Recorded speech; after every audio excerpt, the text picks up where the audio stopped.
Mark எழுதின சுவிசேஷத்திலிருந்து இயேசுனுடைய மகிமையை பாருங்கள் பாருங்கள் அப்படின்ற ஒரு தொடர் போதனையை நாம் செய்து வருகிறோம்.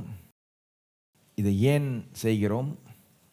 ஏனென்றால் வேதத்தில் உள்ள இயேசுனுடைய மகிமையை கண்டுட்டா மற்ற எல்லாமே சரியாகிவிடும் என்று நம்புகிறோம். வேதத்தில் உள்ள இயேசுனுடைய மகிமையை நாம் காண காண மற்ற காரியங்கள் சரியாகிவிடும். அல்லது இப்படி சொல்கிறேன், இங்கே இயேசுனுடைய மகிமையை பார்த்துட்டீங்கன்னா அடுத்தது உங்கள் வாழ்க்கையில் பார்த்துருவீங்க.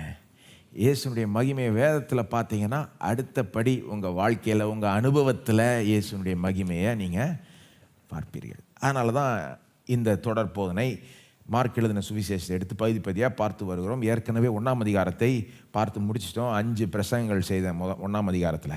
இப்போ இன்றைக்கு 2ஆம் அதிகாரத்துக்குள்ளே நுழைகிறோம். இன்றைக்கு நம்ம பார்க்க போகிற பகுதி மார்க் 2:1-12. மார்க் 2:1-12 வாசிப்போம். சில நாட்களுக்கு பின்பு அவர் மறுபடியும் கப்பர்நகமுக்கு போனார். அவர் வீட்டில் இருக்கிறார் என்று ஜனங்கள் கேள்விப்பட்டு உடனே வாசலுக்கு முன்னும் நிற்க இடம் போதாதபடிக்கு அநேகர் கூடி வந்தார்கள். அவர்களுக்கு வசனத்தை போதித்தார். அப்பொழுது 4 பேர் ஒரு திமிர்வாதக்காரனை சுமந்து கொண்டு அவரிடத்தில் வந்தார்கள். ஜனக்கூட்டத்தின் நிமித்தம் அவருக்கு சமீபமாய் சேரக்கூடாமல் அவர் இருந்த வீட்டின் மேற்கூரையை பிரித்து திறப்பாக்கி திமிர்வாதக்காரன் கிடக்கிற படுக்கையை இறக்கினார்கள். இயேசு அவர்கள் விசுவாசத்தை கண்டு திமிர்வாதக்காரனை நோக்கி, மகனே, உன் பாவங்கள் உனக்கு மன்னிக்கப்பட்டது என்றார். அங்கே உட்கார்ந்திருந்த வேதபாரகரில் சிலர், இவன் எப்படி தேவதூஷணம் சொல்லுகிறது என்ன? தேவன் ஒருவரே அன்றி பாவங்களை மன்னிக்கத்தக்கவர் யார் என்று தங்கள் இருதயங்களில் சிந்தித்து கொண்டிருந்தார்கள். அவர்கள் தங்களுக்குள்ளே இப்படி சிந்திக்கிறார்கள் என்று இயேசு உடனே தம்முடைய ஆவியில் அறிந்து அவர்களை நோக்கி, நீங்கள் உங்கள் இருதயங்களில் இப்படி சிந்திக்கிறது என்ன? உன் பாவங்கள் உனக்கு மன்னிக்கப்பட்டது என்று சொல்வதோ, எழுந்து உன் படுக்கையை எடுத்துக்கொண்டு நடவென்று சொல்வதோ எது எளிது? பூமியிலே பாவங்களை மன்னிக்க மனுஷகுமாரனுக்கு அதிகாரம் உண்டென்பதை நீங்கள் அறிய வேண்டும் என்று சொல்லி திமிர்வாதக்காரனை நோக்கி, நீ எழுந்து உன் படுக்கை எடுத்துக்கொண்டு உன் வீட்டுக்கு போ என்று உனக்கு சொல்லுகிறேன் என்றார். உடனே அவன் எழுந்து தன் படுக்கை எடுத்துக்கொண்டு எல்லாருக்கும் முன்பாக போனான். அப்பொழுது எல்லாரும் ஆச்சரியப்பட்டு, நாம் ஒரு காலம் இப்படி கண்டதில்லை என்று சொல்லி தேவனை மகிமைப்படுத்தினார்கள். வாஸ்தாலே எப்படி இருக்கு இல்லையா? யூடியூப்பில் ஒரு ஆள் மார்க் எழுதின சுவிசேஷத்தை ஃபுல்லாக வாசிக்கிறாரு இங்கிலீஷில். முடிஞ்சா கேட்டு பாருங்கள், பயங்கரமாக இருக்குது. 2 மணி நேரம் ஆகுது. அந்த காலத்தில் வாசித்திருப்பாங்கன்னு சொல்கிறாங்க. இந்த மாதிரி முழுசாக ஒரே சிட்டிங்கில் ஒரு நாள் அது செஞ்சால் நல்லாயிருக்கும். அற்புதமான ஒரு சம்பவம் இது. பல விதத்தில் பல லெவலில் அற்புதமான சம்பவம். இந்த சம்பவத்தில் நிறைய சர்ப்ரைசஸ் உண்டு. ஆங்கிலத்தில் சொல்லுவாங்க, it is full of twist and turns. ஒரு கதை வாசிக்கிறாங்க, ஒரு படம் பார்க்குறாங்கன்னா பொதுவாக ஜனங்க என்ன விரும்புகிறாங்க? நிறைய எதிர்பாராத காரியங்கள் நடந்தால் அப்படியே சுவாரஸ்யமாக இருந்துக்கிட்டே இருக்கும். அப்போ இது அப்படிப்பட்ட சம்பவம். பொதுவாக பிரசங்க நேரத்தில் தூக்கம் வரவங்களுக்கு கூட இன்றைக்கி வராதுன்னு நினைக்கிறேன். ஏன்னா கொஞ்சம் அப்படி இப்படி திரும்பி போகிற ஒரு நம்ம எதிர்பாராத விதத்தில் டெவலப் ஆகிற ஒரு சம்பவம் இது. அவை நடக்கிற இந்த சம்பவத்தை ஒரு கதை மாதிரி நான் சொல்ல விரும்புகிறேன். எங்கெங்கே அந்த மாதிரி சர்ப்ரைஸ் வருதோ அதை நின்று சுட்டி காமிச்சு அதை ஃபோக்கஸ் பண்ண விரும்புகிறேன். நான் அங்கே தான் விஷயமே இருக்குது. நான் நினைக்கிறேன் இந்த கூட்டத்தில் பாதி பேருக்கு இந்த சம்பவம் ஏற்கனவே தெரிந்திருக்கும்.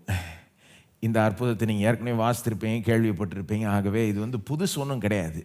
ஆனால் அப்படிப்பட்டவர்கள் தான் கொஞ்சம் ஜாக்கிரதையாக இருக்கணும். ஏன்னா ஏற்கனவே தெரிஞ்சாதான் சில நேரம் அதை தெரியாதது போல் இன்னைக்கு கேளுங்க. ஏன்னா அப்போ தான் அதிக பயன் அடைய முடியும். தெரியும் அப்படின்னு கேட்டிங்கன்னா அதிக பயன் அடைய முடியாது. தெரியாதது போல் கொஞ்சம் இன்னைக்கு கேட்க பாருங்க, உங்களுக்கு நல்லாயிருக்கும். அப்போ தான் சரி, தொடங்குவோம். எப்படி தொடங்குது? 1ஆம் வசனத்தில், சில நாட்களுக்கு பின்பு அவர் மறுபடியும் கப்பர்நகமுக்கு போனார். மறுபடியும் கப்பர்நகம் போனார்னா ஏற்கனவே கப்பர்நகமில் இருந்தார். 1ஆம் அதிகாரத்தில் நம்ம பார்த்தோம் இல்லை? கப்பர்நகமில் அந்த ஆரம்ப நாட்களில் ஊழியத்தை அருமையாக செஞ்சார் இயேசு. ஒரே நாளில் அந்த ஊரையை கலக்கிட்டார். காலையில் அந்த தேவாலயத்தில் போதிச்சார் இல்லையா கப்பர்நகமில். சூப்பராக போச்சார், அதிகாரத்தோடு போதிக்கிறார். அங்கே தான் ஒரு பிசாசு பிடித்தவன் அப்படி போதனை செஞ்சிட்டு இருக்கும்போது குறுக்க அவன் பேசுகிறான். அப்போ தான் அவனை விடுவிக்கிறாரு, ஒரு வார்த்தை சொல்லி அவனை விடுவிக்கிறாரு. அதுக்கப்புறம் பேதுருடைய வீட்டுக்கு போகிறாங்க. பேதுருடைய மாமியை ஜுரத்துலேருந்து குணமாக்குறாரு. அதுக்கப்புறம் சாயங்கால நேரத்தில் அந்த வீட்டுக்கு பலர் வருகிறார்கள், பல வியாதியஸ்தர்கள், பல பிசாசு பிடித்த மக்கள் எல்லாரையும் குணமாக்குறார், விடுதலை ஆக்குகிறார். அந்த ஒரே நாளில் அவ்வளோ அற்புதமாக ஊழியம் செஞ்சு அடுத்த நாள் அந்த ஊர் ஜனங்க தயவுசெய்து இங்கே இந்த இடத்த விட்டு போகாதே, இங்கே இருந்து ஊழியம் செய்யுன்னு சொல்கிற அளவுக்கு செஞ்சிட்டார் ஊழியம். ஆனால் அவர் சொல்லிட்டார், இல்லை முடியாது, நீங்கள் சொல்கிறதுனால நான் இருக்க முடியாது, ஊரே கேட்டால் கூட இருக்க முடியாது, அவர் சொல்கிறது தான் செய்ய முடியும், அவர் எல்லா இடத்துக்கும் போய் பிரசங்கிக்கணும்னு விரும்புகிறார் அப்படின்னு சொல்லிட்டு கலிலேயா எங்கும், அந்த ரீஜன் கலிலேயா எங்கும் போய் பிரசங்கிக்கிறார். செஞ்சுட்டு சில நாட்களுக்கு பிறகு 1ஆம் வசனம் சொல்லுது, திரும்ப கப்பர்நகமுக்கு போனார். அப்போ ஏற்கனவே அந்த ஊரில் அவரை பற்றி எல்லாருக்கும் தெரியும். திரும்ப அந்த ஊருக்கு போகிறாரு. ஒருவேளை அதே வீட்டுக்கு ஒருவேளை போயிருக்கலாம், ஒருவேளை பேதுரு வீடாக இருக்கலாம். 1ஆம் வசனம் சொல்லுது, அவர் வீட்டில் இருக்கிறார் என்று ஜனங்கள் கேள்விப்பட்டார். ஒருவேளை அதே வீடாக தான் இருக்குன்றாங்க.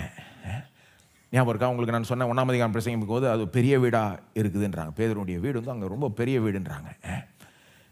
அதில் நிறைய கூட்டம் கூடலாம். ஏன் சொல்கிறேன்னா 2வது வசனத்தில் என்ன சொல்லுது, அவர் ஊருக்கு வந்துட்டார், அந்த வீட்டில் இருக்கிறாருன்னு கேள்விப்பட்டு திரும்ப கூட்டம் கூடுது.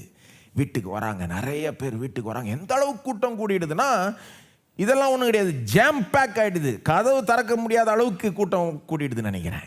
ஏன்னா அங்கே சொல்லப்பட்டிருக்கிறது 2ஆம் வசனத்தில், வாசலுக்கு முன்னும் நிற்க இடம் போதாதபடிக்கு, வாசல் பக்கத்தில் கூட நிற்க இடம் இல்லை, கதவெல்லாம் திறக்க முடியாது, அந்த அளவுக்கு கூட்டம் அங்கே கூடியிருக்கு. இவ்வளோ கூட்டம் கூடனே இயேசு என்ன செய்கிறாரு? 2ஆம் வசனத்தில் பாருங்கள், வசனத்தை போதித்தார். கூட்டம் கூடணுன்னா இவர் என்ன செய்கிறாரு? வசனத்தை. பொதுவாக கூட்டம் கூடுறதுக்கு காரணம் வந்து அற்புதம், அடையாளம். ஆனால் இவர் கூட்டம் கூடும்போதெல்லாம் இவர் ஒரு காரியத்தை செய்வார், வசனத்தை போதிப்பார். எப்போவுமே இயேசுனுடைய அந்த பேட்டர்னை கவனிங்க நீங்கள். ஜனங்க வந்து அற்புதம் அடையாளத்தை விரும்புவாங்க. ஆனால் இவர் எப்போ பார்த்தாலும் கூட்டம் கூடினாலும் இவர் பிரசங்க ஆரம்பிச்சிருவார், போதிக்க ஆரம்பிச்சிருவார். இன்னும் கேட்டால் அந்த அற்புத அடையாளத்தை பிரசங்கத்தின் போக்கிலே செய்வார், பிரசங்கத்தின் வழியாக தான் செய்வார், பிரசங்கத்தின் மூலமாக தான் செய்வார்ன்ற மாதிரி இயேசு அவருடைய ஊழியத்தை செஞ்சார் பாருங்க. அப்போது அந்த பிரசங்கத்துக்கு, அந்த போதனைக்கு அவர் அதிக ப்ரையாரிட்டி கொடுத்தார். எப்போவுமே அந்த பிசாசு பிடிச்ச விடுவித்தப்போ கூட தேவாலயத்தில் போதிச்சிட்டு இருந்தார். நடுவில் அந்த அற்புதம் நடக்குது. இங்கே கூட போதிச்சிட்டு இருக்கிறார். இப்போ ஒரு பயங்கரமான அற்புதம் நடக்க போகுது. அப்போது அந்த வீட்டில் பெரிய கூட்டத்துக்கு இயேசு போதிச்சிட்டு இருக்கார். அதுதான் ஃபஸ்ட்டு சீனு. இப்போ சீன் மாறுது. 3ஆம் வசனத்தில் சீன் மாறுது. அந்த ஊரில் ஒரு நடக்க முடியாதவன் ஒருத்தன் இருக்கிறான். அவனுக்கு 4 நண்பர்கள் இருக்காங்க.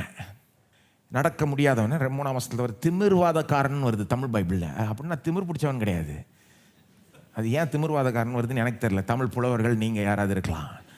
ஆனால் அது திமிர்வாதக்காரன்னா நடக்க முடியாதவன். ஆங்கிலத்தில் பேரலிட்டிக் இல்லையா, கால் முடமாக இருக்கிற ஒரு ஆள். அவனுக்கு ஒரு 4 நண்பர்கள் இருக்காங்க. இவங்க எல்லாரும் கூட இயேசுவை பற்றி கேள்விப்படுறாங்க. என்ன கேள்விப்பட்டிருப்பாங்கன்னு நினைக்கிறீங்க? அந்த ஊரில் ஏற்கனவே ஃபேமஸ் ஆகிட்டார். என்னன்னு ஃபேமஸ் ஆனார்? இவர்கிட்ட போனால் என்ன வியாதியாக இருந்தாலும் குணமாக்கிடுவார் அப்படின்ற ஒரு பேர் அவருக்கு உண்டாயிடுச்சு ஏற்கனவே. இவர்கிட்ட போனால் என்ன பிசாசாக இருக்கட்டும் ஒரே வார்த்தையில் விரட்டிடுவார். ஒட்டுமொத்தமாக இவர்கிட்ட போனால் என்ன பிரச்சனையாக இருந்தாலும் சரி செஞ்சிருவார் அப்படின்ற கிட்டத்தட்ட அப்படி ஒரு பேர் உண்டாயிடுச்சு அவருக்கு. இவர்கள் இயேசுவை பற்றி அந்த விதத்தில் கேள்விப்பட்டு நான் நினைக்கிறேன் ஒரு நம்பிக்கை வந்துருச்சு அவங்களுக்கு. இவர்கிட்ட போனால் குணமாக்கிடுவார், போய் பார்த்துடலாம் அப்படின்ட்டு அவங்க ஃப்ரெண்டு அந்த 4 நண்பர்கள் அந்த நடக்க முடியாதவனை படுக்கையோடு தூக்கிட்டு அந்த வீட்டுக்கு போகிறாங்க. அந்த காலத்தில் நடந்து தான் போயிருப்பாங்க. கஷ்டப்பட்டு நடந்து போய் அந்த வீட்டில் சேர்ந்தா உள்ளே கூட நுழைய முடியல. கூட்டம் அந்த அளவுக்கு ஜாம் பேக் ஆகிருக்கு.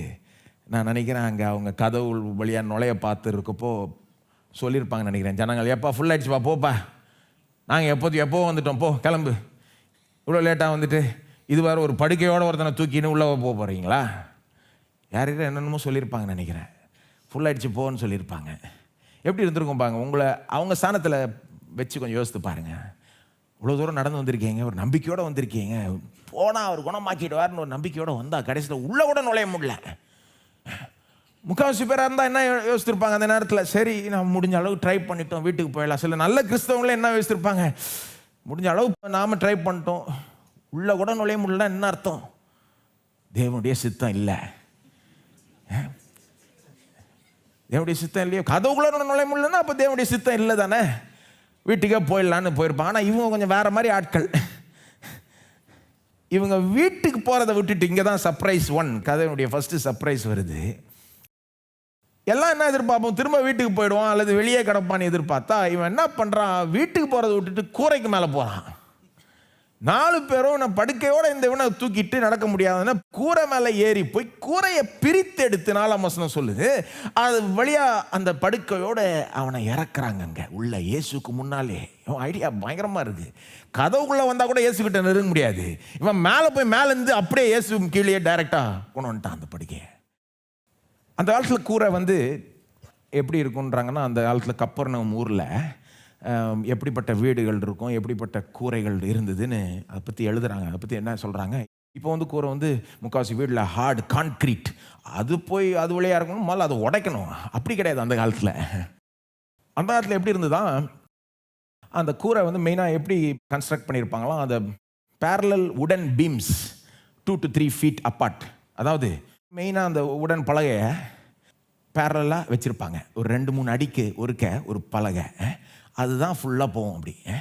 அப்புறம் கிராஸ் வைஸாக இப்படி சின்ன சின்ன மர கட்டைகள், உடன் ஸ்டிக்ஸ் அப்படி வைப்பாங்க. ஸோ ஒரு கிராஸ் வைஸ் அரேஞ்ச்மெண்ட்டு. அதில் மெயின் வந்து இந்த பேரலல் பீம்ஸ் 2-3 அடிக்கு அப்புறம் கிராஸ் வைஸாக நிறைய குச்சிகளை இப்படி வச்சு, அதுக்கு மேலே என்ன பண்ணுவாங்களா, இந்த மரத்தின் கிளைகள், முட்செடிகள் அதெல்லாம் கொஞ்சம் போட்டு எப்படி பேக் பண்ணி வைப்பாங்களாம். அதுக்கு மேலே என்ன பண்ணுவாங்களா, இந்த காஞ்ச சேரு ட்ரைடு மட்டு, அதை கொண்டு போய் பேக் பண்ணி ஒரு அடி ஹைட்டுக்கு காஞ்ச சேரு அதுக்கு மேலே வைப்பான். அப்போ மேலே ரூஃப் மேலே கூரைக்கு மேலே ஏறுறப்போ அந்த காஞ்ச சேரு ஏன்னா மழை தண்ணி உள்ள இறங்கக்கூடாது, ஓரளவுக்கு மழை தண்ணி அது தடுத்து நிறுத்தும். அப்போ இதுதான் அந்த காலத்தினுடைய கூரைன்ற மாதிரி சொல்கிறாங்க. அப்போது ஏன் அதை சொல்கிறேன்னா, இன்றைக்கி மாதிரி போய் கான்க்ரீட்டை உடைக்க தேவையில்லை, இதை ஓரளவுக்கு ஈஸியாகவே பண்ணிடலாம். ஓரளவுக்குன்னா கொஞ்சம் நேரம் செலவழிக்கணும். சில ஆங்கில மொழிபெயர்ப்புலாம் 4ஆம் வசனத்தில் சொல்லுது, they were digging through the roof, digging through. அதை தோண்டிட்டு இருந்தாங்க. என்னத்தை தோண்டிட்டு இருந்தாங்க, அந்த காஞ்ச சேரை தான் ஒரு வேளை உடச்சிக்கிட்டு இருந்திருப்பாங்க. அதை தோண்டி அதை எடுத்து முதல்ல அதை கிளியர் பண்ணால் அந்த செடிகள் இந்த கிளைகள்லாம் இருக்கும், அதை எடுத்தால் அப்புறம் அந்த சின்ன சின்ன உடன் ஸ்டிக்ஸ் அதை எடுத்துட்டா ஒரு 2-3 அடி கேப்பு கிடைக்கும்.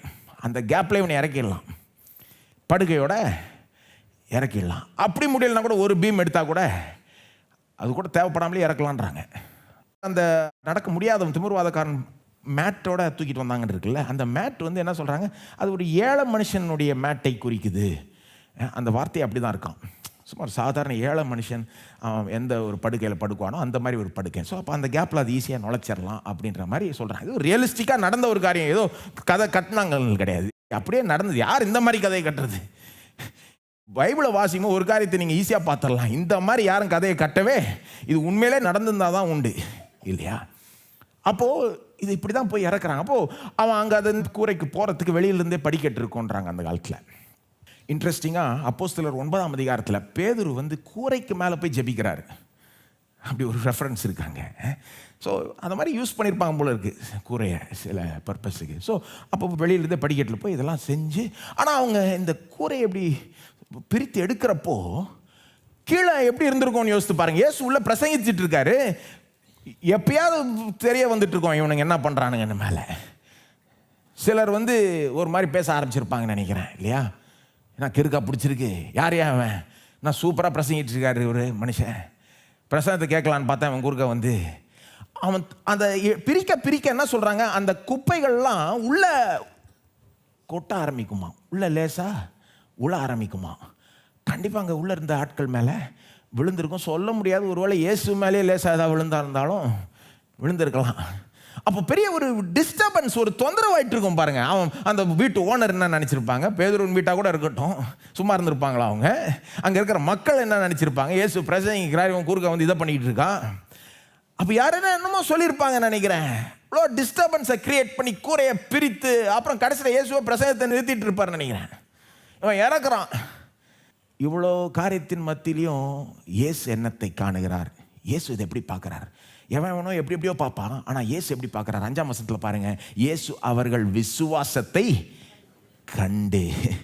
அவன் டிஸ்டர்பன்ஸ் கிரியேட் பண்ணுறாருன்னு பார்க்கல, இதெல்லாம் என் மேலே கொட்டுது, இவங்க மேலே கொட்டுது, என் பிரசங்கத்தையே நிறுத்திட்டான்னு பார்க்கல.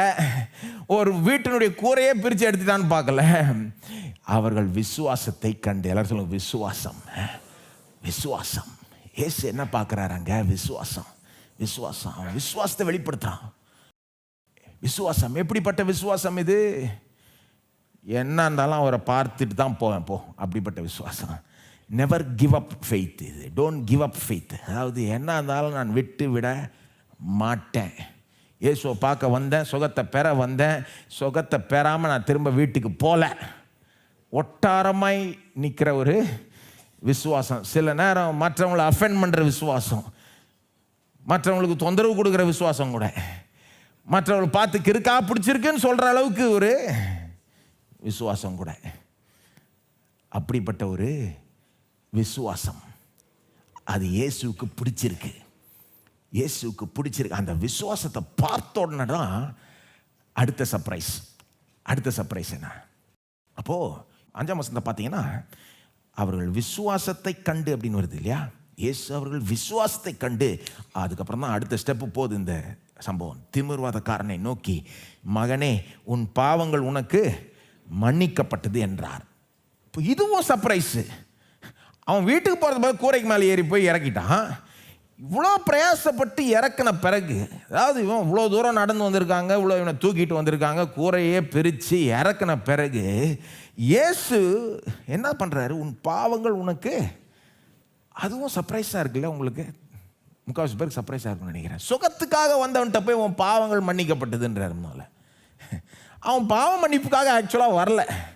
நான் நினைக்கிறேன் இது வரைக்கும் யாருக்கும் தெரியாது இவர் பாவத்தை மன்னிக்கக்கூடியவர்னு. யாருக்கும் தெரிஞ்சது மாதிரி தெரியல இது வரைக்கும். இதுதான் முதல் முறை அது வெளிப்படுது. அவன் சுகத்துக்காக தான் வந்திருக்கான். இவர் விட்ட போனால் சுகமாக்கிடுவார், சொஸ்தமாக, அந்த ஒரு நம்பிக்கையோடு வந்திருக்கான். அதுக்காக தான் நடக்க முடியல, நடக்கணும், அவனுக்கு அதுதான் பெரிய ஒரு தேவை இன்னைக்கு. அதுக்காக தான் இவ்வளோ பிரயாசப்பட்டு இவ்வளோ எல்லா பிரச்சனையும் பண்ணி இறக்குனா, இவர் என்ன பண்ணுறாரு? மகனே உன் பாவங்கள் உனக்கு. இது நிறைய பேருக்கு சர்ப்ரைஸாக இருக்கலாம் இல்லையா? சிலர் சொல்லி கேட்டிருக்கேன் நான், ஏங்க நம்ம ஜனங்களுடைய ப்ராக்டிக்கல் ப்ராப்ளம்ஸை பற்றி பேசணுங்க. எவ்வளோ பேர் எவ்வளோ ப்ராக்டிக்கலான பிரச்சனைகள் இருக்கிறாங்க. குடும்ப பிரச்சனைகள், பணம் சம்மந்தப்பட்ட பிரச்சனைகள், ஹெல்த் ப்ராப்ளம்ஸு, எவ்வளோ ப்ராக்டிக்கல் ப்ராப்ளம்ஸ் இருக்குது. நீங்கள் என்னங்க ரட்சிப்பு, பாவ மன்னிப்பு, பரலோகம் போகிறது, இதெல்லாம் பேசின்னு இருக்கீங்களே. அந்த மாதிரி ஆட்கள் கூட இது சர்ப்ரைசிங்காக இருக்கலாம். ரொம்ப அர்ஜென்ட்டான ஒரு தேவையோடு வந்த மனுஷன், நடக்க முடியாதவன்ட்டு போயிட்டு முதல்ல மகனே உன் பாவங்கள் மன்னிக்கப்பட்டதுன்றாரு. என்ன பண்ணுறாரு? இயேசு பாவத்தையும் வியாதியும் சம்மந்தப்படுத்துகிறார். ஒரு கனெக்ஷனை அவரே சம்மந்தப்படுத்தி இதை பற்றி யோசின்ற மாதிரி சொல்கிற மாதிரி இருக்குது. பாவத்துக்கும் வியாதிக்கும் கனெக்ஷன் உண்டு. பாவ மன்னிப்புக்கும் வியாதியிலிருந்து குணமாகறதுக்கும் கனெக்ஷன் உண்டுன்னு இயேசுவை அந்த கனெக்ஷனை பற்றி யோசிக்க வைக்கிறேன். அந்த கனெக்ஷனை இந்த காலத்தில் ஒருவேளை ஜனங்க புரியாமல் இருக்கலாம். ஆனால் அந்த காலத்து ஜனங்க கொஞ்சம் புரிஞ்சு வச்சுருந்தாங்க ஏற்கனவே. அதாவது இப்படி சொல்கிறேன், இது சர்ப்ரைஸாக இருந்தாலும் ஒரு விதத்தில் அந்த காலத்து ஜனங்களுக்கு டோட்டல் சர்ப்ரைஸாக இருந்திருக்காது. அந்த வீட்டில் இருக்கிற ஜனங்களுக்கு இது டோட்டல் சர்ப்ரைஸாக இருந்திருக்காது. எந்த விதத்தில்? சுகத்துக்கு வந்தவன்ட்டு போய் பாவ மன்னிப்பை பற்றி பேசுகிறாரு அப்படின்றது சர்ப்ரைஸாக இருந்திருக்காது. ஏன்னா அந்த காலத்தில் எப்போவுமே அவங்க வியாதியும் பாவத்தையும் கனெக்ட் பண்ண மக்கள். அதாவது கொஞ்சம் எக்ஸ்ட்ரீமாகவே கனெக்ட் பண்ணி விட்டாங்க, ரொம்ப ஓவராக கனெக்ட் பண்ணி விட்டாங்க. எப்போ பார்த்தாலும் வியாதியை பார்த்தா பாவம் அதுக்கு பின்னால் இருக்குது. எந்த அளவுக்குன்னா, குறிப்பாக இது மாதிரி நடக்க முடியாதவங்க, குருடாக இருக்கிறவங்கலாம் பார்த்தா எப்படி நினைக்க ஆரம்பிச்சிட்டாங்க, இது இவன் என்னமோ அக்கிரமம் செஞ்சுருப்பான், ஒன்று இவன் பாவம் செஞ்சுருப்பான், இல்லைன்னா இவங்க அப்பா அம்மா. ஞாபகம் இருக்கா? யோவான் 9ஆம் அதிகாரத்தில் இயேசு பிறப்பிலிருந்து குருடாக இருக்கிற ஒருத்தனை குணமாக்க போகிறாங்க. யோவான் 9ஆம் அதிகாரத்தில் அவருடைய சொந்த சீஷர்கள் இயேசுவை பார்த்து என்ன தெரியுமா கேள்வி கேட்குறாங்க? பிறப்பிலிருந்து குருடாக இருக்கிற ஒரு மனுஷன், அவனை பற்றி கேட்குற கேள்வி, இதை இவன் செஞ்ச பாவமா அதனால தான் இப்படி இருக்கிறானா, அல்லது அப்பா அம்மா செஞ்ச பாவமா? இயேசுடைய சீஷர்களே அப்படி ஒரு டவுட் கேட்குறாங்க. அவங்க திங்கிங் எப்படி இருக்கு? இவன் குருடாக இருக்கானா, ஒன்று இவன் அக்கிரமம் செஞ்சுருக்கணும், இல்லைன்னா இவங்க அப்பா அம்மா அதனால தான் இப்படி இருக்கு. அந்த உலகத்தில் அப்படி தான் பேசுனாங்க பாருங்க. ஒருத்தவங்க கண் பார்வை இல்லாதவங்க, அல்லது நடக்க முடியாதவங்க, அல்லது ஒரு குஷ்டரோகி, ஸ்பெஷலி குஷ்டரோகிலாம் பார்த்தா எப்படி நினச்சாங்கன்னா, அக்கிரமம் செஞ்சுருப்பான் இவன், இல்லைன்னா இப்படி இருப்பானா, அப்படி விட்ட ஒரு உலகம். அது ரொம்ப ஓவராக பாவத்தையும் வியாதியும் கனெக்ட் பண்ணி விட்ட உலகம். இயேசு எப்படி பதில் சொன்னாராங்க யோவான் 9? இவன் செஞ்ச பாவமா அப்பா அம்மா செஞ்ச பாவமான்னு இயேசு என்ன சொன்னார்? அவன் அப்பா அம்மா ரொம்ப அக்கிரமம் செஞ்சாங்கன்னு சொன்னாரா? கிடையாது. என்ன சொன்னார்? இவன் செஞ்ச பாவமும் கிடையாது, அவங்க பெற்றோர் செஞ்ச பாவமும் கிடையாது, தேவனுடைய கிரியைகள் வெளிப்படும்படி இப்படி ஆகிற்று அப்படின்னாரு. அப்போ இயேசு அது தப்பு, அப்படி ஓவராக எக்ஸ்ட்ரீமாக கனெக்ட் பண்ணுறது தப்புன்ற மாதிரி போச்சு விட்டாருங்க. அப்போ அப்படிப்பட்ட ஒரு உலகம் அது ஓவராக எக்ஸ்ட்ரீமாக கனெக்ட் பண்ணதுனால நான் நினைக்கிறேன் ஒருவேளை வேணே இயேசு அதனாலேயே அந்த மனுஷன்ட்ட முதல்ல அவன் பாவங்கள் மன்னிக்கப்பட்டதுன்னு சொல்லியிருக்கலாம். ஒருவேளை அவனை அந்த குற்ற உணர்வுலேருந்து விடுவிக்கும்படி அப்படி சொல்லியிருக்கலாம். ஒரு காரணம். இயேசு ஏங்க அவனை பார்த்து முதல்ல உன் பாவங்கள் மன்னிக்கப்பட்டதுன்னு சொல்கிறாரு? ஒருவேளை இது காரணமாக இருக்கலாம். ஏன்னா நான் நினைக்கிறேன் அவன் குற்ற உணர்வுனால் ஆட்கொள்ளப்பட்டிருப்பான்னு நினைக்கிறேன். அதாவது உங்களை சுற்றியில் இருக்கிற எல்லாருமே உங்களை பற்றி அவன் ஏதோ அக்கிரமம் செஞ்சுருக்கணும், அவன் படும்பாவியாக இருக்கணும் அப்படின்னா நீங்கள் நம்ப ஆரம்பிச்சிருவீங்க. கடைசியில் நீங்கள் படும்பாவின்னு. சுற்றியில் இருக்க மக்கள் எல்லாம் குசுன்னு இப்படி தான் பேசுவாங்க அவனை பற்றி. தெரிய வராதா அவனுக்கு? நிச்சயமாக அப்படிப்பட்ட சமுதாயம் அது. கண்டிப்பாக அவன் பெரிய பாவியாக இருக்கணும், அப்பா அம்மா பெரிய பாவியாக இருக்கணும், அப்படியே பேசி பேசி பேசி பேசி அவன் இதை கேட்டு கேட்டு கேட்டு கேட்டு அவனுடைய அந்த செல்ஃப் இமேஜ் எப்படி இருந்திருக்கும் யோசித்து பாருங்கள். அவனுக்கு இருக்கிற அந்த கில்ட் எப்படி. உங்களை பார்த்து நான் 10,000 முறை ஒரு காரியத்தை சொன்னாலும் நம்பிடுவீங்க. நீங்கள் உண்மை இல்லைன்னா கூட நம்பிடுவீங்க. ஏன்னா நம்ம அப்படி தான் அநேக நேரத்தில் பொய்களை திரும்ப திரும்ப கேட்டாலே நம்பிடுவோம். ஜாக்கிரதையாக இருக்கும். இந்த சமுதாயம் அவனை பாவின்னு சொல்லி சொல்லி பேசி பேசி நான் நினைக்கிறேன் அவன் குற்ற உணர்வு ரொம்ப அதிகமாக இருந்திருக்கலாம் ஒருவேளை. அதனால தான் ஒருவேளை இயேசு முதல்ல அவனை அதிலிருந்து விடுதலை ஆக்கிறார் நினைக்கிறேன். அது இருக்கிற வரைக்கும் அந்த சுகத்தை கூட பெற முடியாது அவனால். அவன் தகுதி இல்லாதவன் நினைப்பான் தன்னை பற்றி. அவன் பாவங்கள் மன்னிக்கப்பட்டது அப்படின்றார். இப்போ அது ஒரு காரணமாக இருக்கலாம். இப்போ அந்த உலகம் அப்படிப்பட்ட உலகம், எக்ஸ்ட்ரீமாக பாவத்தையும் வியாதியும் கனெக்ட் பண்ண உலகம். இன்னைக்கு எப்படி ஆயிடுச்சுன்னா இன்றைய உலகத்தில் அடுத்த எக்ஸ்ட்ரீம் போயிட்டாங்க சிலர். பாவத்துக்கும் வியாதிக்கும் கனெக்ஷனே இல்லை. மேற்கத்திய நாடுகள்லாம் அவங்களுடைய mind set western secular mind செட்னுவாங்கள்ல, அது இங்கே கூட இருக்குது. மேற்கத்திய நாட்டில் மட்டும் இல்லை, இன்னைக்கு செக்யுலர் மைண்ட் செட் உலகம் எங்கும் இருக்குது. எப்படி ஆயிடுச்சுன்னா பாவத்துக்கும் வியாதிக்கும் என்னங்க கனெக்ஷன்? சுத்தமாக கனெக்ஷனே இல்லைங்க. வியாதி ஆஸ்பத்திரி பார்க்க வேண்டிய பிரச்சனைங்க. வியாதி வந்துச்சா டாக்டர்கிட்ட போங்க, பைபிள் இயேசு இதெல்லாம் வியாதிக்கு அதுக்கு சம்மந்தமே கிடையாதுன்ற மாதிரி சிலர் போயிட்டாங்க. எந்த கனெக்ஷன்? அந்த காலத்தில் ஓவராக கனெக்ட் பண்ணிவிட்டாங்க. இந்த காலத்தில் பாவத்துக்கும் வியாதிக்கும் கனெக்ஷனே இல்லைன்ட்டாங்க. ஆனால் கிறிஸ்தவம் என்ன சொல்லுது? இருக்குது, கனெக்ஷன் இருக்குது. இந்த எக்ஸ்ட்ரீமும் தப்பு, இந்த எக்ஸ்ட்ரீமும் தப்பு. என்ன மாதிரி ஒரு கனெக்ஷன் இருக்குது பாவத்துக்கும் வியாதிக்கும்? எல்லா வியாதியும் பாவத்து நிமித்தமாக தான் உலகத்துக்குள்ளே பிரவேசிச்சுது. எல்லா வியாதியும் எப்படி உலகத்துக்குள்ளே வந்தது? பாவத்தினால தான். இன்னும் கேட்டால் இப்படி சொல்லலாம், எல்லா வியாதியும் ஒரு மனுஷனுடைய பாவத்தினால தான் உலகத்துக்குள்ளே வந்தது. எந்த ஒரு மனுஷன்? இந்த மனுஷன் இல்லை, ஆதாம்.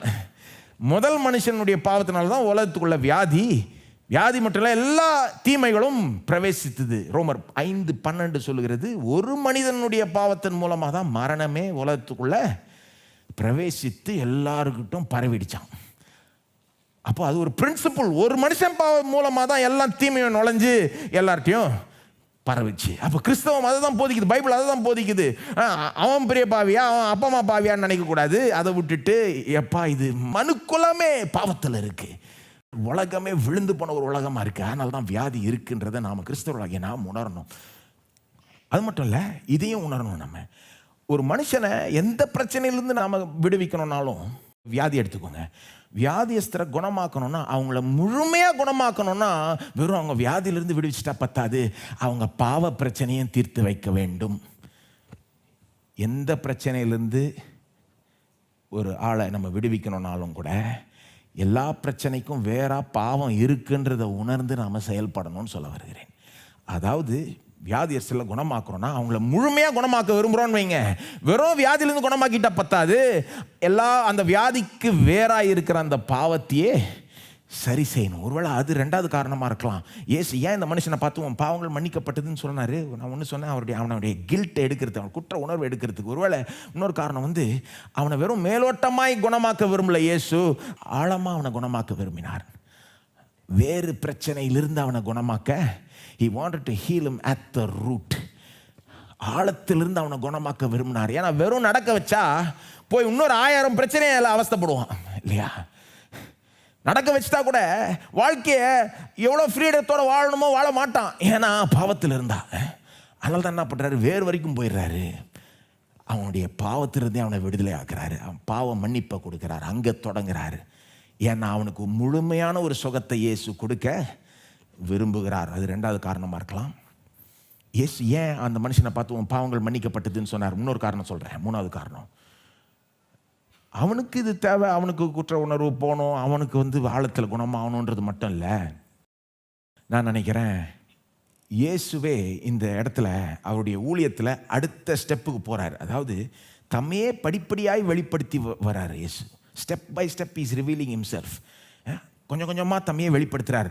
அவருடைய ஃபுல் ஐடென்டிட்டியும் அவரால் என்னென்ன செய்ய முடியும்னு எடுத்த உடனே வெளிப்படுத்திடல, கொஞ்சம் கொஞ்சமாக வெளிப்படுத்துறார். அப்போ முதல்ல என்ன பண்ணுறாரு? வெறும் பிரசங்கிக்கிறார். அடுத்து என்ன பண்ண? பிசாசை விரட்டுறார். அடுத்த வியாதிஸில் குணமாக்குறாரு. சரி, இப்போ அடுத்த ஸ்டெப்பு போகலான்னு போகிறார். இப்போது நான் வெறும் பிசாசை விரட்டுறதுக்கு மட்டும் வரல, வியாதியஸ்தில் குணமாக்க மட்டும் வரலை, எல்லா பிரச்சனைக்கும் வேற இருக்க அந்த பாவ பிரச்சனையை டீல் பண்ண வந்திருக்கேன்னு இப்போ தான் வெளிப்படுத்துகிறாரு.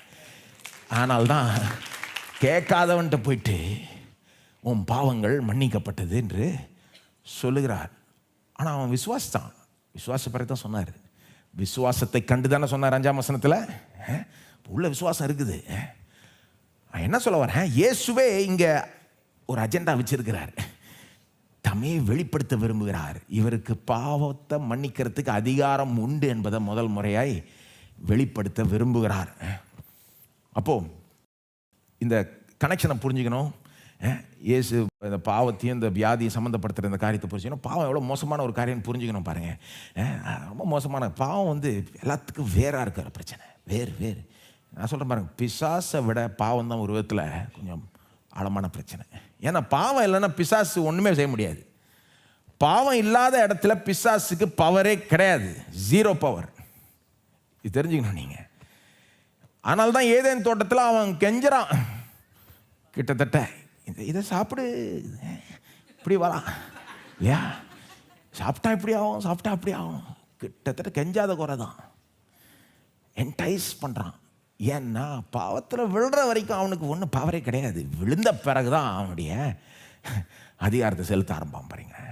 அப்போது பிசாசை விட ஆழமான பிரச்சனை பாவம். அவ்வளோ வேறான பிரச்சனையை இயேசு டீல் பண்ண வந்தார் என்று வெளிப்படுத்துகிறார்.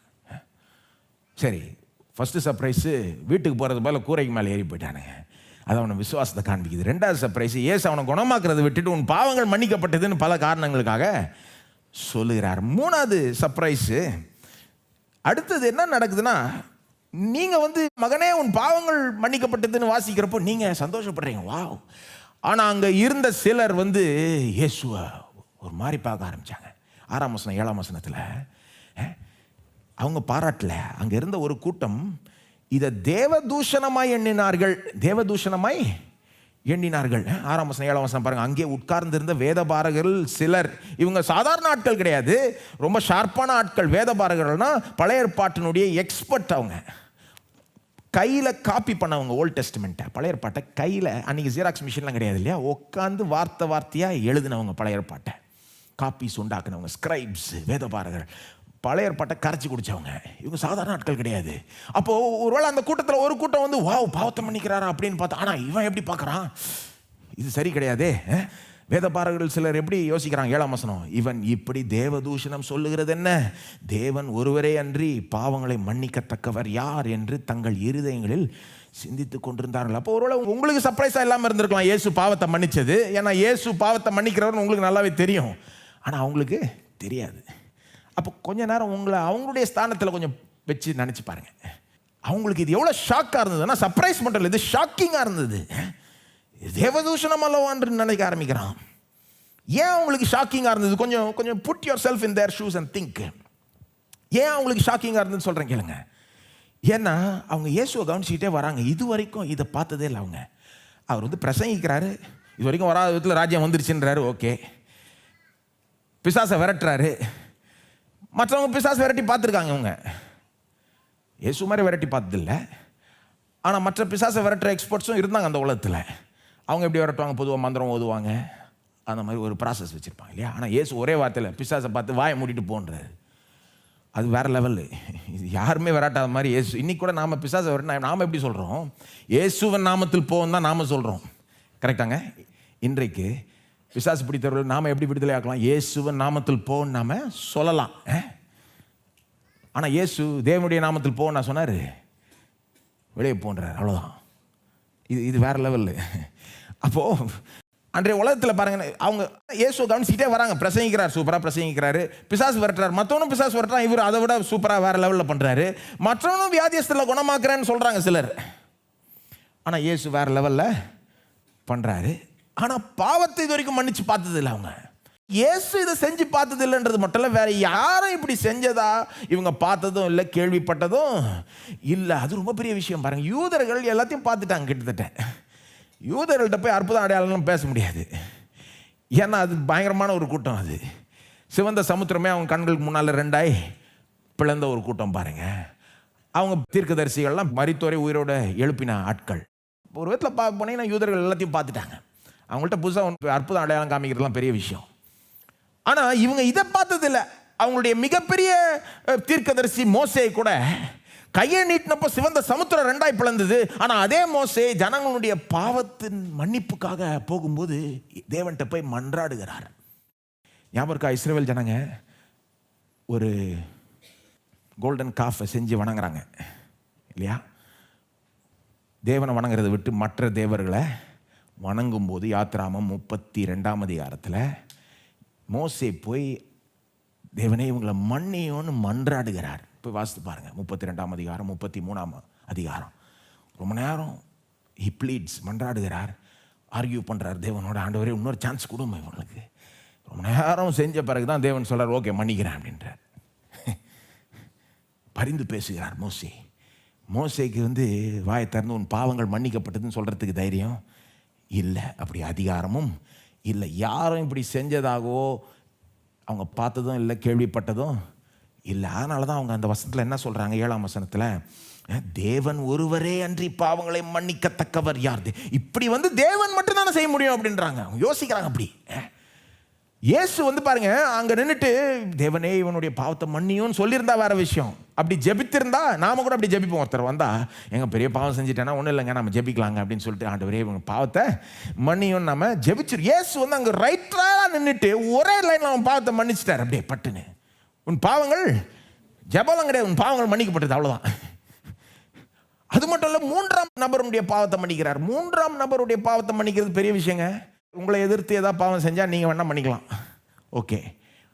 உங்களுக்கும் இன்னொரு ஆளுக்கு சம்மந்தமே இல்லைனா நீங்கள் எப்படி மன்னிப்பீங்க? இந்த ஆராதனை முடிச்சு நீங்கள் வெளியில் போகிறப்போ உதாரணத்துக்கு சொல்கிறேன், செய்ய வேண்டாம் யாரும். இப்படி சர்வீஸ் முடிச்சுட்டு வெளியே போகிறப்போ யாராவது உங்களை இப்படி இடிச்சுட்டு போகிறாங்கன்னு வைங்க, தோளில் இப்படி இடிச்சுட்டு போகிறாங்கன்னு வைங்க, இடிச்சுட்டு சாரி அப்படின்றாங்கன்னா நீங்கள் என்ன பண்ணுவீங்க?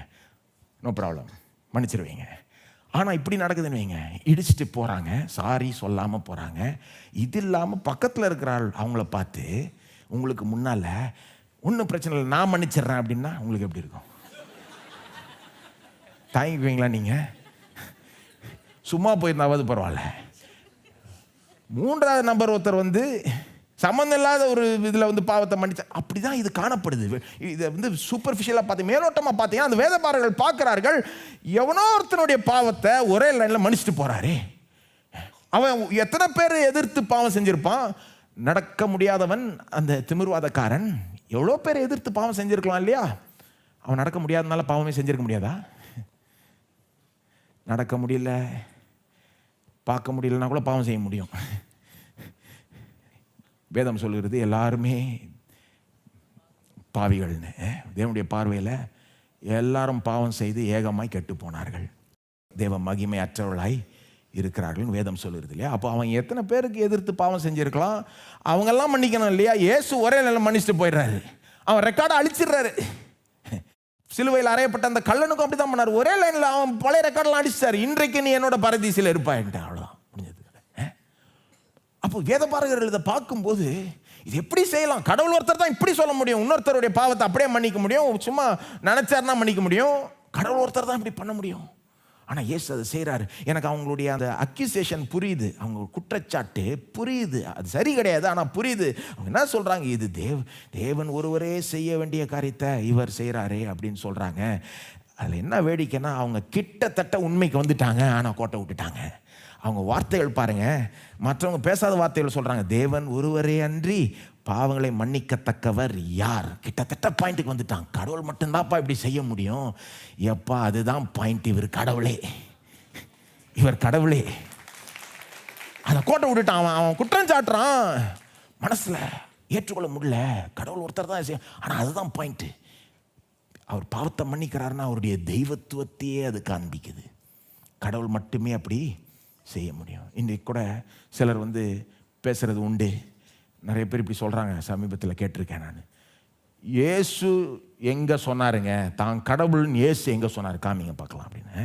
Where does Jesus say I am God? Does Jesus claim to be God? அப்படின்னுவாங்க. இயேசுவே சொன்னாராங்க தான் கடவுள்னு? இயேசுவே சொன்னாரா? காமிங்க அப்படின்னு. உண்மைதான். இயேசு நான் கடவுள்னு சொல்லிட்டு போயிடல. ஒருவேளை அந்த மாதிரி உங்களுக்கு சில ஆட்களை தெரியலாம், நான் பெரியவர் அப்படின்னு. ஆனால் இயேசு அந்த ஸ்டைலே கிடையாது. இயேசுக்கிட்ட ரொம்ப அடக்கி வாசிக்கிற ஸ்டைல். அவர் ரொம்ப ஓவராக அற்புதம் செஞ்சுட்டு யார்ட்டையும் சொல்லாத, தான் கடவுள் நான் கடவுள் அப்படி சொல்ல நம்ம எதிர்பார்க்கிறதே முட்டாள்தனம், நல்லாவும் இல்லை. யூதர்கள் மத்தியில் அப்படி சொன்னால் நான் கிறுக்கா பிடிச்சிருக்குன்னுவாங்க. அந்த சமுதாயத்தில், யூத சமுதாயத்தில் ஒருவரே தேவன்னா ஒருவர் அப்படின்னு நம்பினவர்கள்ட்ட போய் நான் கடவுள் அப்படி சொல்ல முடியாது பட்டுன்னு. இயேசு சொல்லாமலே சொல்கிறார், பல விதத்தில் காண்பிக்கிறார். தேவன் ஒருவரே பாவத்தை மன்னிக்கக்கூடியவர். இவர் பாவத்தை ரைட்ராயெல்லாம் மன்னித்து என்னத்தை காண்பிக்கிறார்? இவர் தான் கடவுள் என்பதை இந்த மாதிரி நிறைய காண்பிக்கிறார். அப்போ அவருடைய மகிமை இங்கே தெரிய ஆரம்பிக்குது. இப்போ 4வது சர்ப்ரைஸு. இயேசு 8ஆம் வசனத்தில் பார்த்தீங்கன்னா அவங்க என்ன யோசிச்சுட்டு இருக்காங்கன்றதை அறிந்திருந்தார்.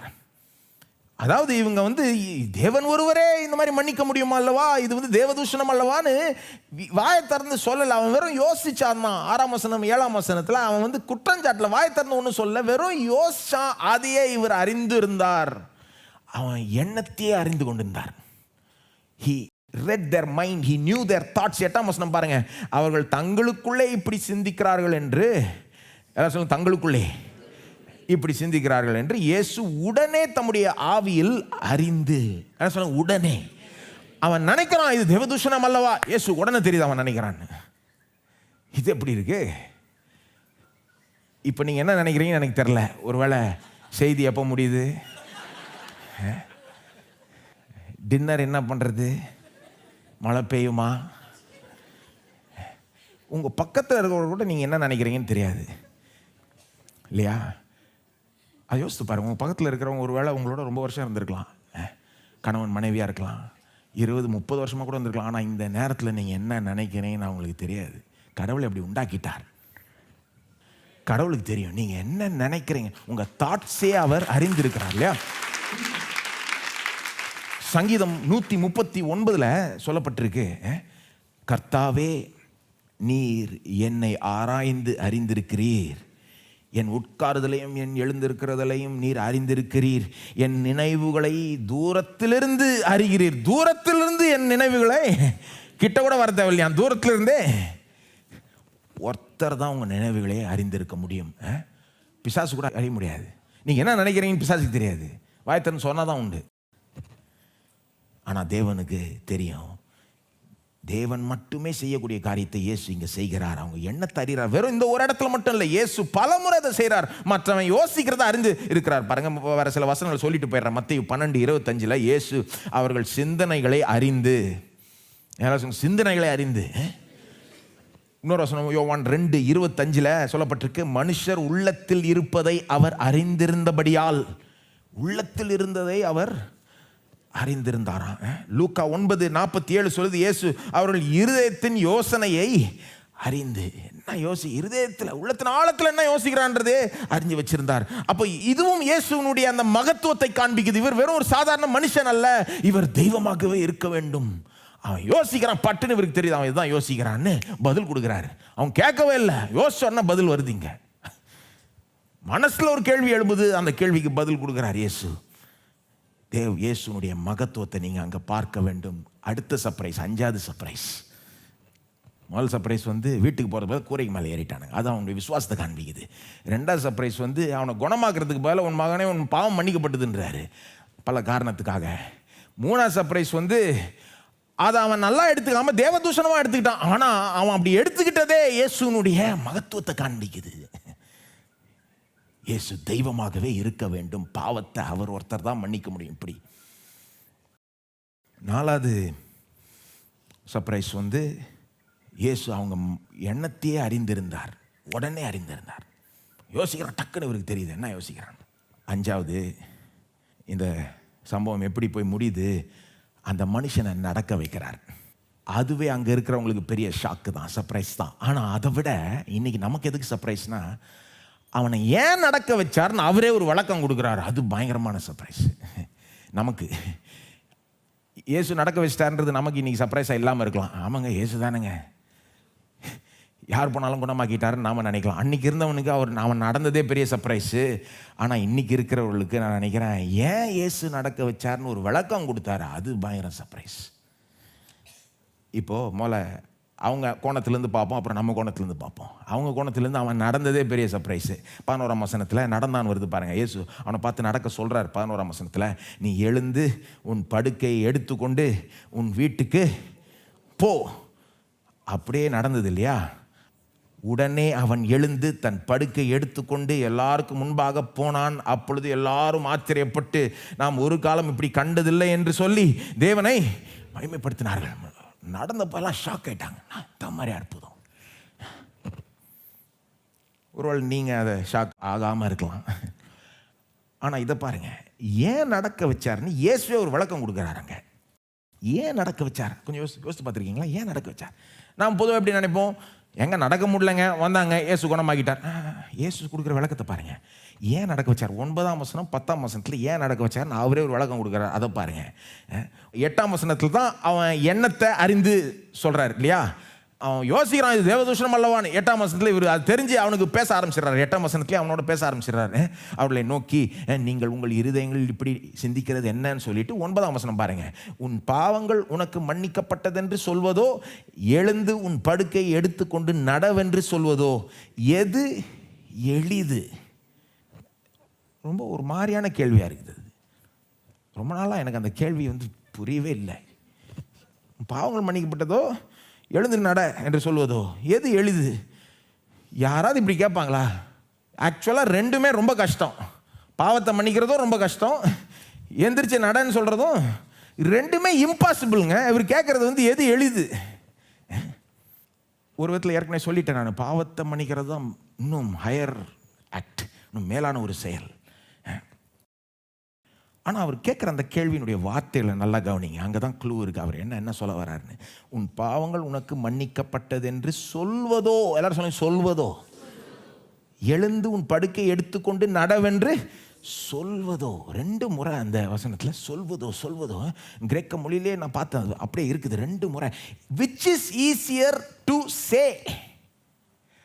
எதை சொல்றது ஈஸின்னு கேட்குறாரு, எதை செய்கிறது ஈஸின்னு கேட்கல. எதை சொல்றது ஈஸி? அவனை பார்த்து உன் பாவங்கள் மன்னிக்கப்பட்டதுன்னு சொல்றது ஈஸியா, அல்லது அவனை பார்த்து படுக்கை எடுத்துக்கொண்டு நடன்னு சொல்றது ஈஸியா? இப்போ கொஞ்சம் யோசித்து பார்த்தீங்கன்னா, ஒரு விதத்தில் எது ஈஸி? உன் பாவம் மன்னிக்கப்பட்டதுன்னு சொல்றது தான் ஈஸி. ஏன்னா சொல்லிட்டு போயிடலாம், அவன் பாவம் உண்மையிலே மன்னிக்கப்பட்டதான்னு யாருக்கு தெரியும்? அதுக்கு வெளிப்படையான ப்ரூஃபு இல்லை. இயேசுக்கு நல்லாவே தெரியும். இந்த சம்பவத்தை இதோட முடிச்சுக்கிட்டா, அதாவது அந்த மனுஷனை நடக்காமல் விட்டுட்டா, இவனுங்க என்ன சொல்லுவானுங்க இந்த வேதபாரர்கள்? இயேசுவே சொல்கிறது ஈஸி, யார் வேணால் சொல்லலாம் உன் பாவங்கள் மன்னிக்கப்பட்டதுன்னு. ஆனால் யாருக்கு தெரியும் அவன் பாவம் மன்னிக்கப்பட்டதான்னு? உண்மை எப்படி நம்புறது? எதை வச்சு நம்புறது? என்ன ப்ரூஃப் இருக்குது?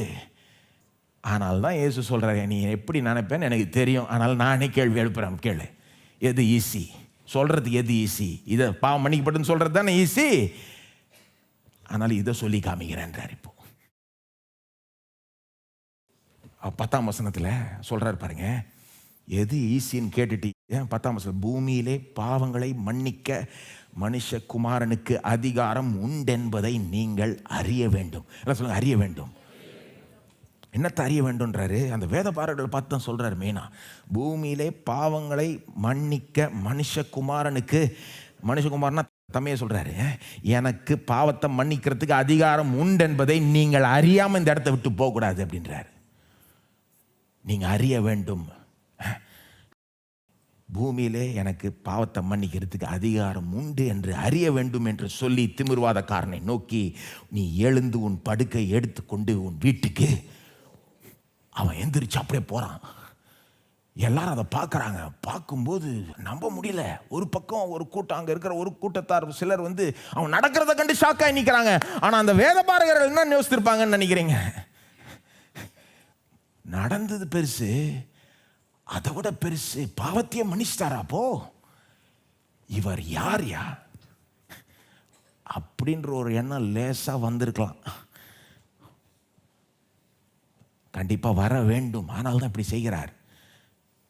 அவர் என்ன விளக்கம், அவர் கொடுக்குற விளக்கத்தை பார்த்தீங்களா? வெறும் அவனை குணமாக்கணுன்றதற்காக குணமாக்கல, அவன் பாவத்தை மன்னிச்சிட்டார்ன்றதை ப்ரூவ் பண்ணும்படி குணமாக்குறார். ப்ரூவ் பண்ணி காமிக்கிறான் பாரு, அவன் பாவம் மன்னிக்கப்பட்டதுன்னு ப்ரூவ் பண்ணி காமிக்கிறான், அவனை எழுந்து நடக்க வைக்கிறான்றார். கடைசியில் இயேசு எவ்வளோ மகத்துள்ளவர் என்பது அங்கே காணப்படுது. இவர் யார்? பிசாசை ஒரு வார்த்தையினால் விரட்டுகிறார். வியாதியஸ்தரை சும்மா ஒரே வார்த்தை, ஒரு கை வச்சா அவ்வளோதான், லேஸில் குணமாக்கிட்டு போயிடுறாரு. இங்கே வந்து பாவத்தையே மன்னிக்கிறாரு. இவரை எந்த கேட்டகரியில் போடுறது? தீர்க்கதரிசியா? இவர் வந்து என்ன ஒரு பிரீஸ்டா? எந்த கேட்டகரியில் போடுறது? இவரை எந்த கேட்டகரியிலும் போட முடியும். யாரும் இந்த மாதிரி பார்த்தது, பார்க்கறதுக்கு மனுஷன் மாதிரி இருக்கிறாரு, பார்க்கறதுக்கு சாதாரண மனுஷன் மாதிரி இருக்கிறாரு, பார்க்கறதுக்கு ஒன்றும் ஒரு கடவுள் மாதிரி தோணல, க்ளோ ஒன்றும் இல்லை அவருக்கு மேலே.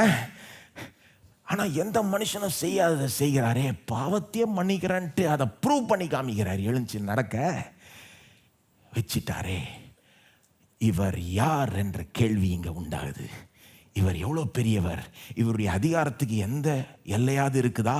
இவரால் கூடாத காரியம்னு ஏதாவது இருக்குதா?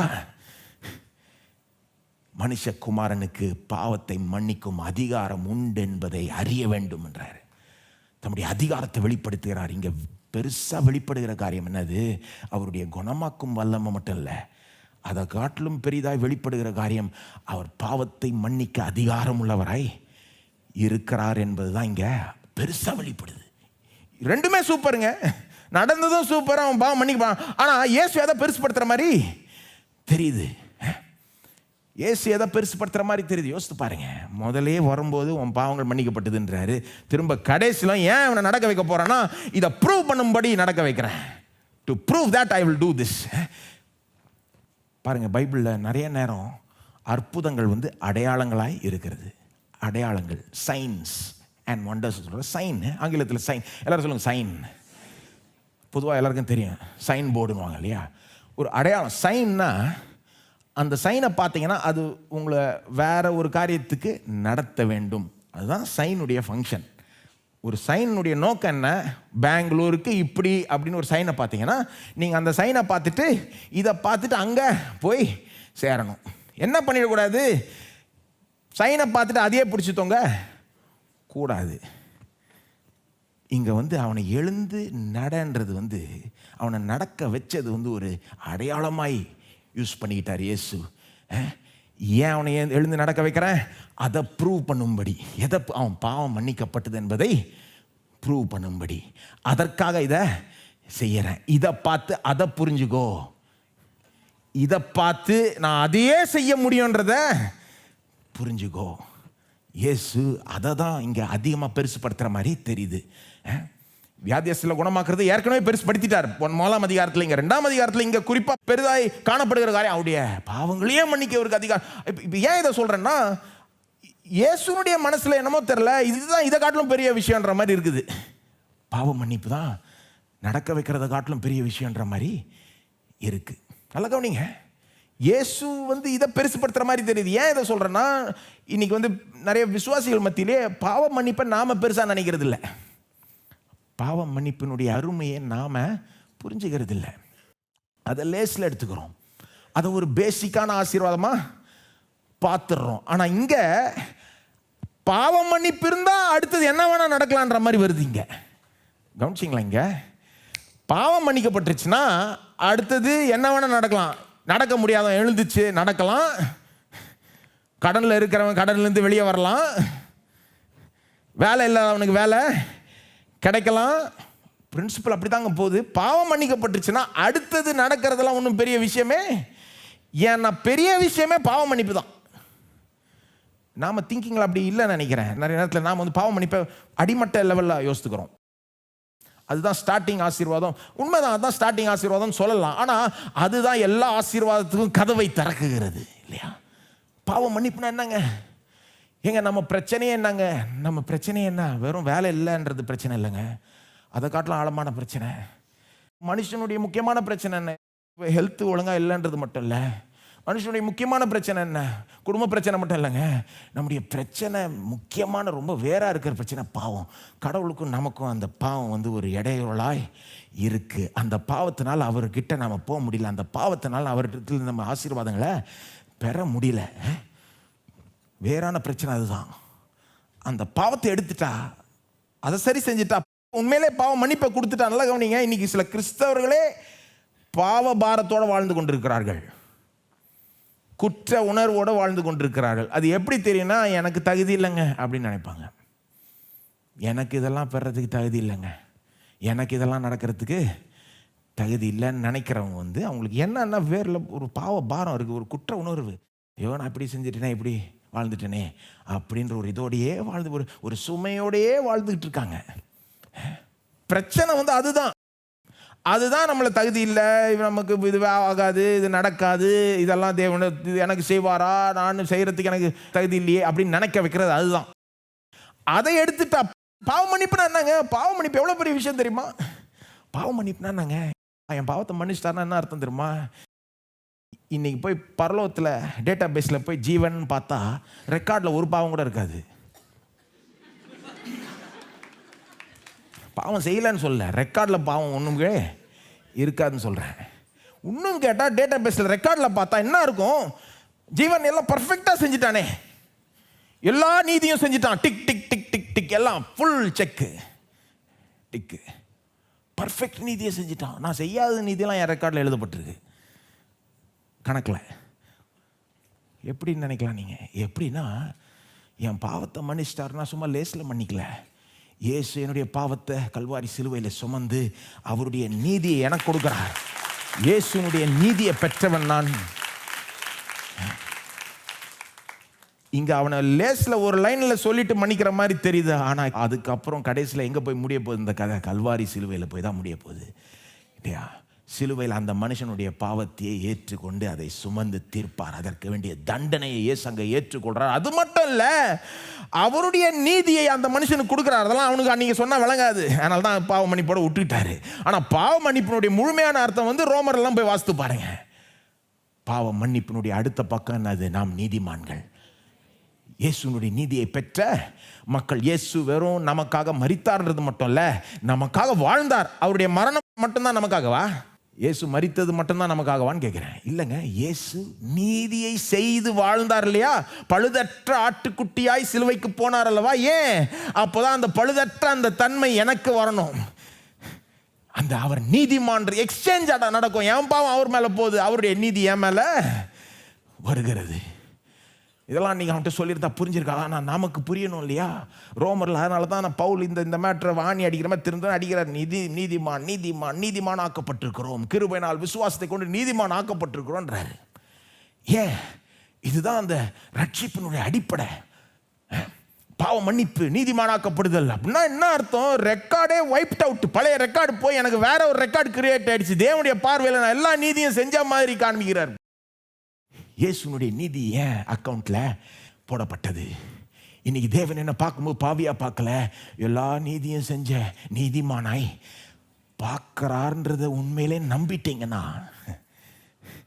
எப்படி தெரியுமாயிடுது? தேவன் என்ன முழுமையாக ஏற்றுக்கொள்கிறார். எனக்கு இன்னைக்கு தேவனுடைய பிரசனத்துக்கு போகிறதுக்கு எந்த ஒரு பிரச்சனையும் இல்லை. ஆமாம், என்கிட்ட 1000 குறைகள் இருக்கலாம், பலவீனங்கள் இருக்கலாம், என்னமோ இருக்கலாம். ஆனால் என்னை எப்படி பார்க்குறார்? இன்னைக்கு கிறிஸ்துவுக்குள் பார்க்குறார். கிறிஸ்துவுக்குள் பார்க்கும்போது நான் நீதிமானாய் காணப்படுகிறேன். கிறிஸ்துக்கு வெளியே பார்த்தாருன்னா நான் தொலைஞ்சேன். கிறிஸ்துவுக்குள் பார்க்குறார். கிறிஸ்துவுக்கு வெளியே எனக்கு எந்த தகுதியும் இல்லை. கிறிஸ்துவுக்கு வெளியே என்ன தகுதி இருக்கு? எனக்கு நரகத்துக்கு போகிறதுக்கு தான் தகுதி இருக்கு. கிறிஸ்துவுக்குள் எல்லாத்துக்கும் தகுதி இருக்கு, எல்லா ஆசீர்வாதத்தையும் பெறத்துக்கு தகுதி இருக்கு. ஏன்னா என் பாவம் எல்லாம் மன்னிக்கப்பட்டு நான் நீதிமானாய் ஏற்றுக்கொள்ளப்படுகிறேன். ஆகவே எல்லா ஆசீர்வாதத்துக்கும் இப்ப தகுதி உள்ளவனாய் தேவனுடைய பார்வையில் ஆகிவிடுகிறேன்.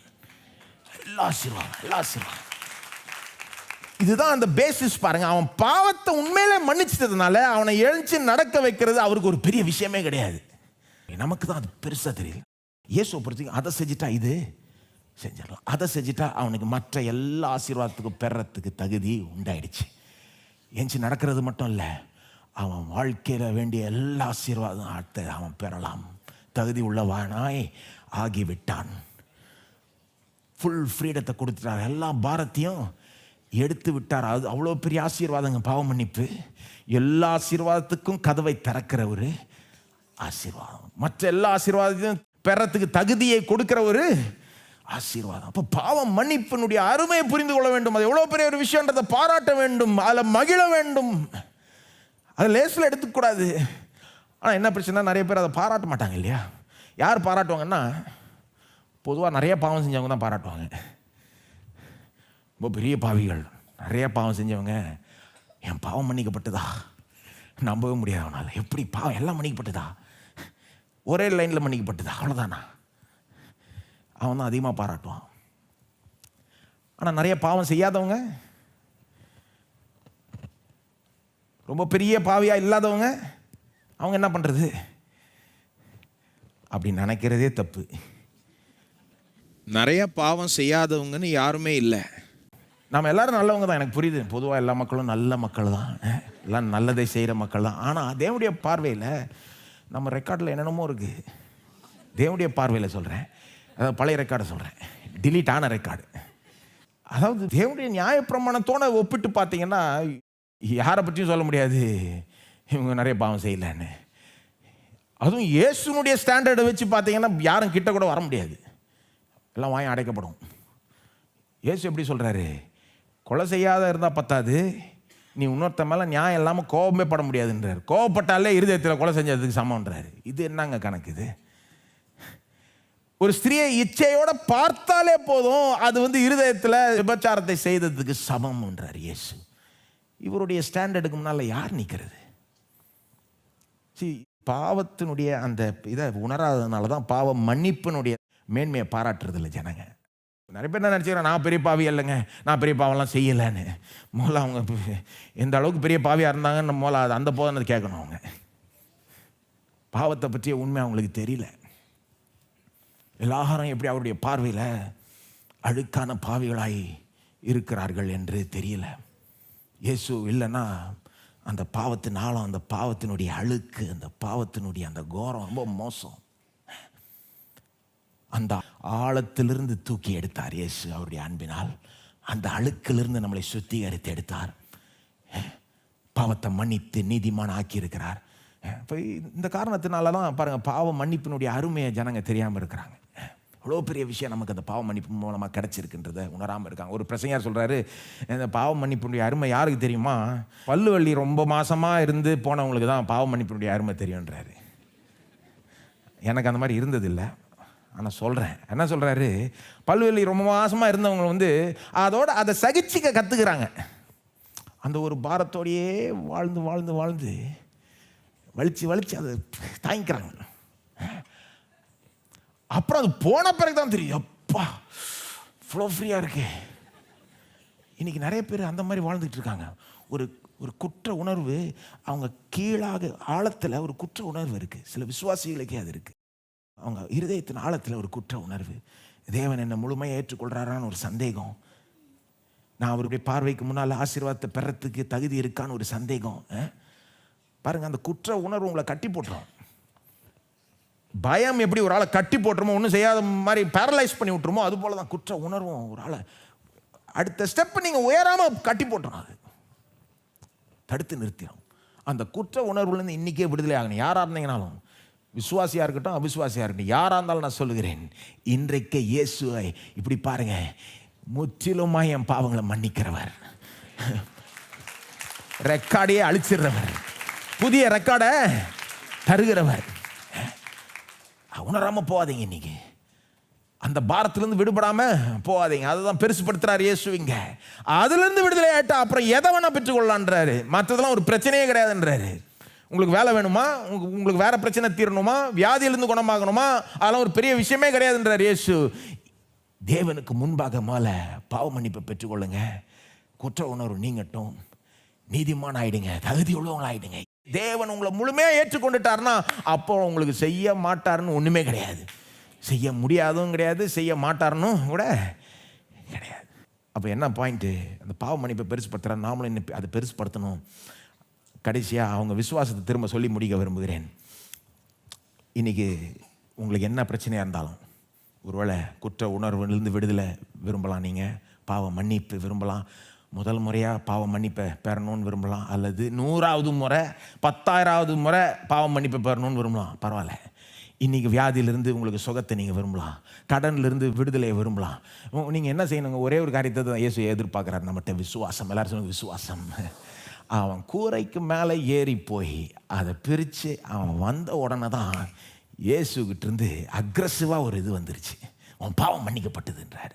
அந்த விசுவாசம் அவரை செயல்பட வைக்கிறது இல்லையா? அந்த விசுவாசம் கண்டா அவருக்கு அவ்வளோ பிடிக்குது.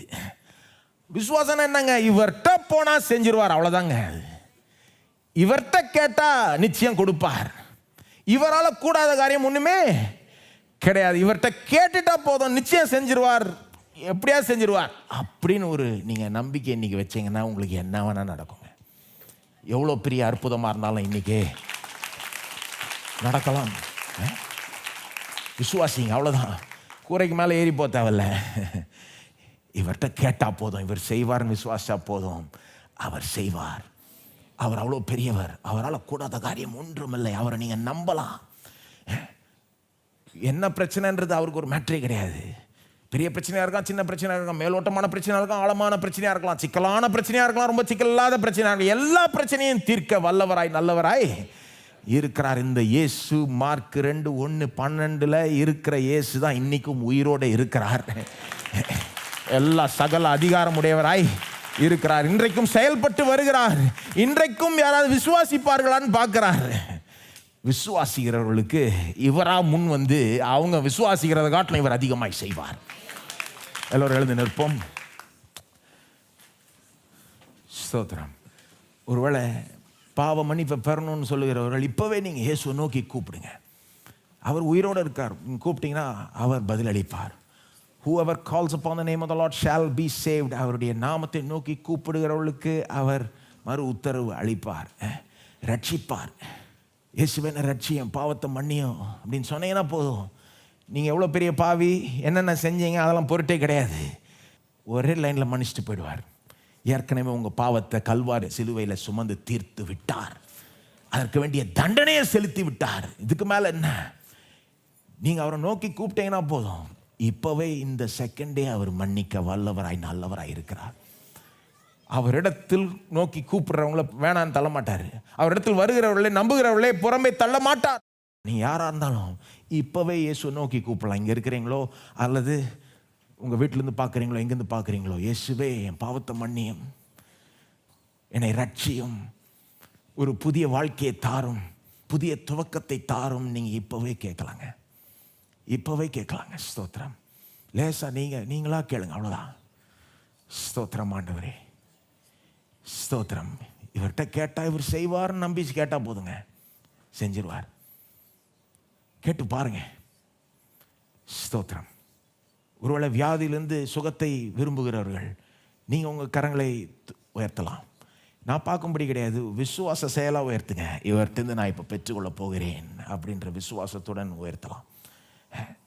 உங்களுக்கு ஒருவேளை வியாதியிலிருந்து சுகம் தேவைன்னா, அல்லது உங்களுக்கு தெரிஞ்ச மற்றவர்களுக்கு சுகம் தேவைன்னா கையை உயர்த்தலாம். நீங்கள் இப்போவே அவரை நோக்கி கூப்பிடலாம். நீங்கள் கேட்கலாம், இயேசுவே நீர் எங்களுடைய பாவத்தை மன்னித்து விட்டீர், இப்போ வியாதியிலிருந்து குணமாக்குவீராக.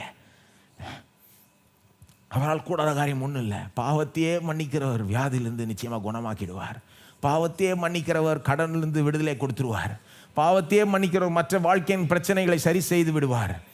அவரால் கூடாத காரியம் ஒன்றுமில்லை. இயேசுவே வியாதியஸ்தலை குணமாக்குவீராக. அவள் பாவம் மன்னிக்கப்பட்டது நிரூபித்து அவளுக்கு காண்பிப்பீராக. உம்முடைய நாமத்தை இந்த இடத்தில், இந்த சபையில், இந்த வட்டாரத்தில் மகிமைப்படுத்துவீராக. உம்முடைய நாமம் மகிமைப்படட்டும் இயேசுவே. அதற்காகவே நீ செயல்படுவீராக. ஸ்தோத்திரம். கூடாத காரியம் ஒன்றுமில்லை ஆண்டவரே, நிச்சயம் செய்வீர். அதற்காக நன்றி. அநேகருக்கு சுகம் உண்டாயிருக்குது, நம்புகிறோம். அதற்காக நன்றி. உம்மை ஸ்தோத்தரிக்கிறோம், உம்மை துதிக்கிறோம் ஆண்டவரே. தொடர்ந்து உம்மை பெரிதாய் காண, உம்முடைய மகிமையை அதிகமாய் கண்டு உணர, கண்டு மகிழ நடத்துவீராக. அற்புதங்கள் அடையாளங்களை இன்றைக்கும் நாங்கள் காணும்படி செய்வீராக. நீர் யார் என்பதை எங்கள் மூலமாக, எங்கள் வாழ்க்கையின் மூலம், அந்த சபையின் மூலம் அந்த உலகம் கண்டு அறியட்டும். உம்முடைய மேன்மை மகத்துவத்தை எல்லாரும் பார்க்கட்டும். உமக்கு துதி உண்டாகட்டும், உமக்கு மகிமை உண்டாகட்டும். உம்மை ஸ்தோத்தரிக்கிறோம். இந்த இடத்தில் நீர் உயர்த்தப்பட்டிருப்பீராக. எல்லா துதி கன மகிமை உமக்கே செலுத்துகிறோம். இயேசுவின் நாமத்தில் ஜெபிக்கிறோம். ஆமென். கர்த்தராகிய இயேசு கிறிஸ்துவினுடைய கிருபை, பிதாவாகிய தேவனுடைய அன்பும் பரிசுத்த ஆவியானவருடைய ஐக்கியமும் நம்மோடு இன்றைக்கும் என்றைக்கும் இருப்பதாக. ஆமென்.